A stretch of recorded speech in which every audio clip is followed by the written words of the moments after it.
Hello hello, une petite vidéo pour vous montrer une collection de terrains que j'ai récupéré sur le net et que j'ai évidemment intégré au jeu puisqu'en ce moment je joue avec des terrains.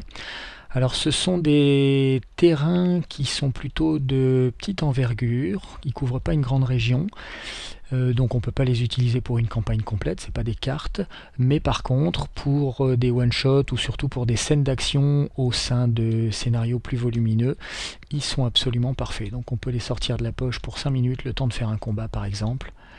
Et vous voyez, ça c'est la petite montagne que j'ai utilisée pour les premiers tests, que vous reconnaissez peut-être.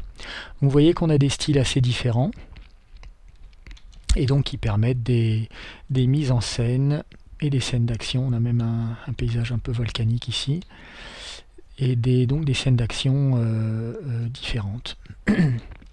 Alors vous allez voir que ces terrains, on peut les enrichir, parce qu'il y a d'autres gadgets dans la table de jeu, et en particulier, je vais vous faire voir ce qu'on peut faire quand on rajoute de l'eau. On peut évidemment rajouter des arbres, des maisons, des choses comme ça pour les fleurir un peu, si on peut dire. Mais rien qu'avec l'eau, vous allez voir que déjà, on peut faire des choses tout à fait sympas. Donc voilà, on a un petit peu de diversité, et comme en plus on peut encore les diversifier en rajoutant de la flotte ou d'autres gadgets, et bien ça va être très sympa. Donc oui, j'ai oublié de vous dire, ce sont des objets comme les autres, donc vous pouvez voir que je peux les sélectionner, en prendre le contrôle, etc. En l'occurrence, j'ai commencé à monter celui-ci. On va rester avec, on va augmenter son échelle, il est à 0,5, on va le grossir 10 fois. Et je voudrais vous montrer qu'on peut les utiliser à plusieurs échelles différentes. Donc là, on va commencer par rajouter un perso. Voilà. Alors, on va pas laisser le mannequin par défaut. Tant qu'à faire, on va mettre autre chose. Qu'est-ce qu'on a? Le géant de froid, le premier qui vient. Très bien. Et puis, on va rajouter un autre perso ici. Hop là. Mais cette fois-ci, alors qu'est-ce qu'on va faire? On va aller chercher une créature. Dragon. Ça fait toujours son effet. Et ce que je veux vous faire voir ici, c'est que justement, d'abord on va le faire voler, ça prend pas longtemps, on va cliquer sur Fly, voilà. Ce que je vais vous faire voir ici, c'est que je peux encore diminuer son échelle, on va le passer à 0,3, par exemple, même 0,2. Voilà. On va le monter un peu. Voilà. Et c'est ça qui est intéressant, c'est que vous voyez ce terrain, si on met dans le terrain des personnages qui sont à l'échelle du terrain, ça peut servir de sentier pour faire une course-poursuite. Et puis au contraire, si on met des personnages beaucoup plus petits, comme c'est le cas ici, et bien à ce moment-là, au lieu d'avoir un sentier, on a un canyon sur lequel on peut faire une course qui peut durer beaucoup plus longtemps, à une échelle totalement différente. Donc vous voyez que j'ai pas du tout la même vision du terrain si je le regarde comme ça, où là je regarde vraiment un canyon avec des montagnes et un dragon qui vole au milieu de tout ça, ou si je regarde comme ça, où là j'ai simplement un petit chemin pour faire une scène d'action ponctuelle.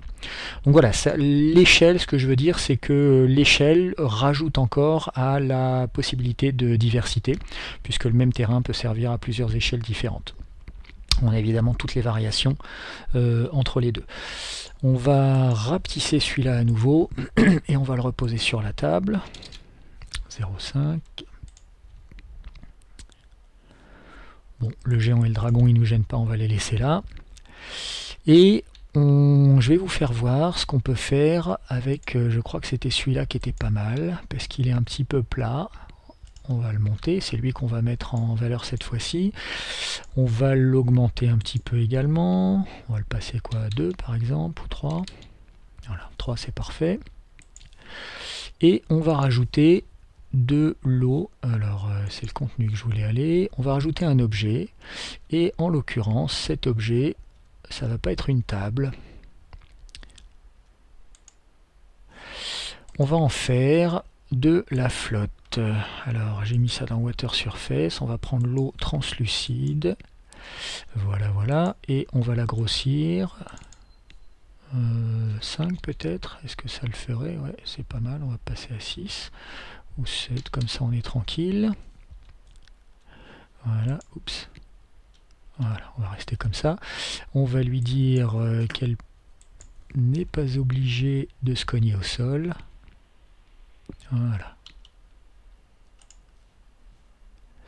Alors voilà, vous voyez que sur ce terrain, là j'ai rajouté un petit peu d'eau translucide et ça le transforme complètement, puisque d'un terrain plat avec des routes sur lesquelles je peux faire des poursuites, je me retrouve avec une piscine, avec des petits îlots qui dépassent.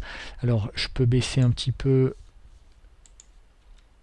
Voilà, si je baisse encore le niveau d'eau, j'ai une configuration encore différente. Alors là, la grosse sphère bleue, c'est pour sélectionner les objets qui sont pas standards, comme l'eau qui est translucide, que je peux pas, sur laquelle je peux pas faire de contour bleu. Donc c'est pas très joli, un petit peu grossier, pas super pratique. Mais pour l'instant, j'ai rien de mieux. Le moteur de jeu n'est pas encore capable. Il y a un bug qui est en cours d'étude. Le moteur n'est pas encore capable de contourer les objets translucides. Donc c'est pour ça que de temps en temps il y aura une grosse boule bleue qui apparaîtra, c'est quand je sélectionne la flotte. Donc vous voyez que là mon eau translucide, et bien si je baisse un peu le niveau, je me retrouve encore avec une configuration différente, où là j'ai un petit peu plus d'île. Et si je baisse encore,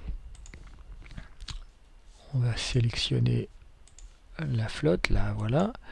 Si je baisse encore, alors je vais essayer d'être un petit peu plus précis, on va passer la vitesse linéaire à 1. Voilà, ce qui m'intéresse c'est de faire quelque chose comme ça. Vous voyez que je peux baisser comme je veux. Ce qui m'intéresse c'est de faire quelque chose comme ça, voilà. Parce que là vous voyez que j'ai mis juste ce qu'il fallait de flotte pour humidifier un peu le terrain, et à ce moment-là ça devient un marécage tout à fait acceptable. Donc là-dedans on met des créatures, on peut mettre des créatures des marais. Voilà.